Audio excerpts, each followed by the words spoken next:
नमस्कार, मधुराच्या किचन मध्ये आपल्या सगळ्यांचे स्वागत आहे। आणि आता आपण बघत आहे डिंकाच्या लाडूची रेसिपी। यासाठी बघा मी डिंकाच्या तुपामध्ये लाह्या फुलवून घेतलेल्या आहेत। 100 ग्रॅम डिंक घेतलेले आहे मी आणि त्याच्या लाह्या करून घेतलेल्या आहेत। ह्या बघा लाह्या तयार झालेल्या आहेत आणि गॅस बंद करूया।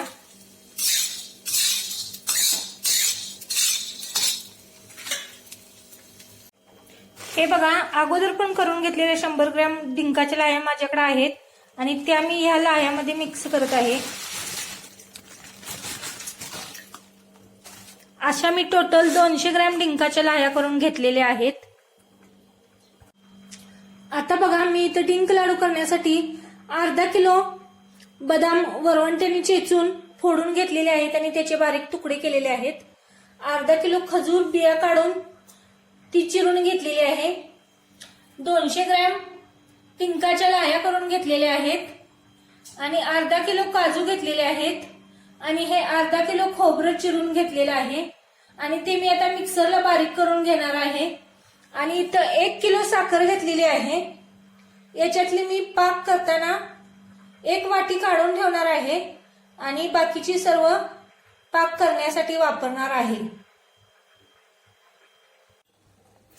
डिंकाचे सेवन हे आपल्या आरोग्याला अतिशय आवश्यक व फायदेशीर आहे, कारण डिंकामध्ये कॅल्शियम आणि मॅग्नेशियम याचे प्रमाण भरपूर असते।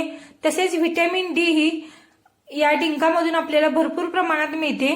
त्यामुळे आपली रोगप्रतिकार शक्ती वाढते आणि शरीरातील ताकदही वाढते आणि त्यामुळेच डिंकाचे लाडू बाळंतीण स्त्रीला सुद्धा दिले जातात।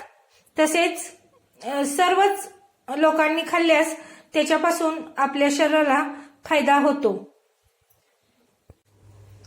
ही जी बदाम आपण डिंक लाडू मध्ये वापरणार आहे याच्यापासून आपल्याला व्हिटॅमिन डी आणि ई भरपूर प्रमाणात मिळते। तसेच मॅग्नेशियम आणि कॉपर ही खनिजे देखील आपल्या शरीराला या बदामापासून मिळतात। आता इथं बघा मी गॅस चालू केलाय आणि कढईमध्ये 2 चमचे तूप घालून घेतलेले आहे आणि आता तुपामध्ये हे मी खोबरं बारीक करून घेतलेले आहे मिक्सरवरती आणि ते तुपामध्ये पिवसर कलरवर भाजून घेत आहे डिंकाच्या लाडू मध्ये घालण्यासाठी।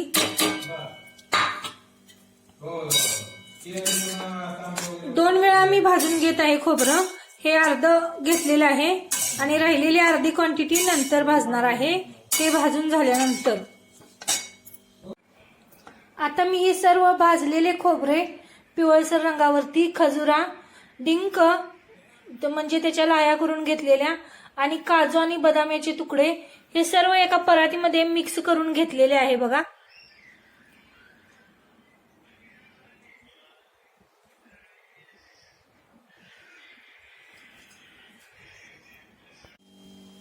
इथं आता बघा मी एका भांड्यात 1 ग्लास पाणी ओतलेलं आहे डिंकाच्या लाडूचा पाक करण्यासाठी आणि त्यामध्ये मी घालत आहे 3 वाट्या साखर।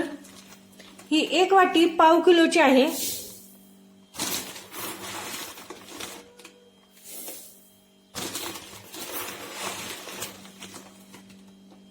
आणि याचा आता मी गोळी पाक करून घेणार आहे।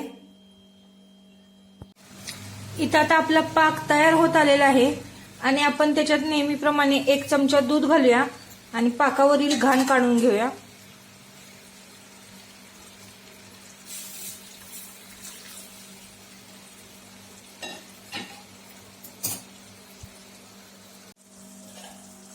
ही बघा साखरेमधील डस्ट दुधाच्या शाईला चिकटून कडेला जमा झालेली आहे। हे आता आपण काढून टाकूया। हा बघा इथं आता आपला पाक तयार झालेला आहे आणि तो आपण पाण्यामध्ये त्याची चाचणी करून बघूया। हे बघा पाण्यामध्ये टेस्ट करूया। हा बघा पाण्यामध्ये टाकला असता थेंब जागच्या जागी थांबत आहे, त्यामुळं गोळी पाक तयार झालेला आहे।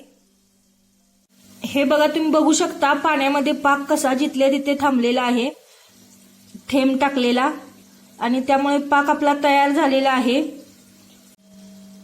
आता आपलं हे सर्व साहित्य आपण पाकामध्ये मिक्स करून घेऊया। हे बघा